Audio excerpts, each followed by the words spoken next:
That. This is the home of George Washington's sister. And she looked a lot like her brother. She was just 16 months younger than George.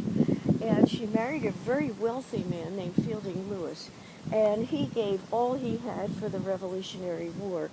At the request of George Washington, his brother-in-law, he opened a gun factory. And he just kept giving and giving until he was bankrupt. And the war went on longer than he expected it to, and he was having trouble getting parts and things that he needed. He was running out of money because as the war went on longer, he ended up giving a lot of his own money to a point where he couldn't even pay his own taxes. And finally, he was also in poor health when he started the gun factory. He kept managing it, and of course it was taking a toll on his health as well. So finally he died right after the Cornwallis surrender at Yorktown. Mm-hmm. They had married in 1750, and they built the house in the 1770s, and then he died in 1781. So he didn't have many years to enjoy his nice home, especially because he'd given all he had to the Revolutionary War.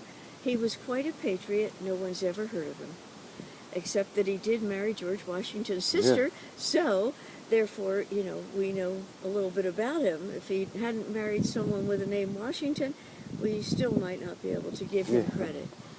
So the house is Georgian style. You probably recognize it. And typical of the time, it's always symmetrical with the Georgian. It was built in the 1770s. They moved in 1775 with 4 of the children. They'd had 11. 6 lived to adulthood. 4 lived in the house. Okay. So I'll open the door and just give you an idea of what we're all about.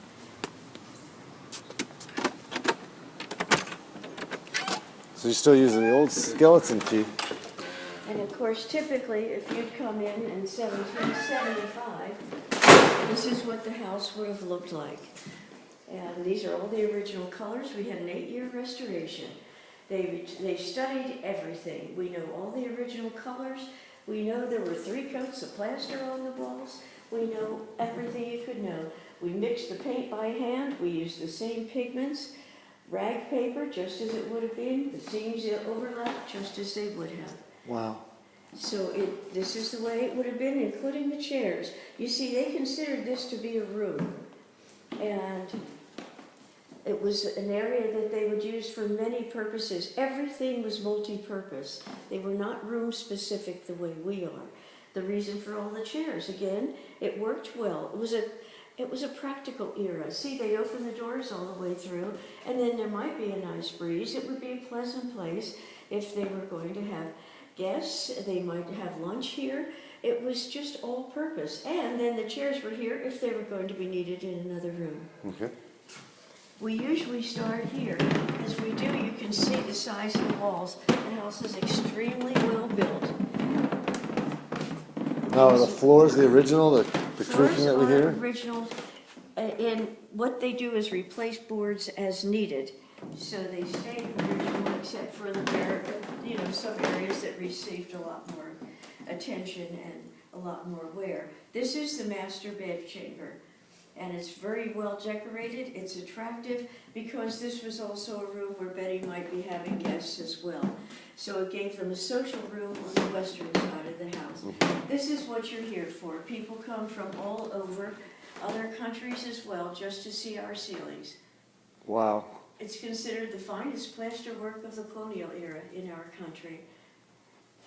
Wow, that is truly amazing. It's the face of Apollo, the sun god, in the center there. This was all the latest style. The wealthy of Europe were using the mythical gods for decorating at that time. And, of course, we were right up there with the folks in England, so that's what we have as well. Okay.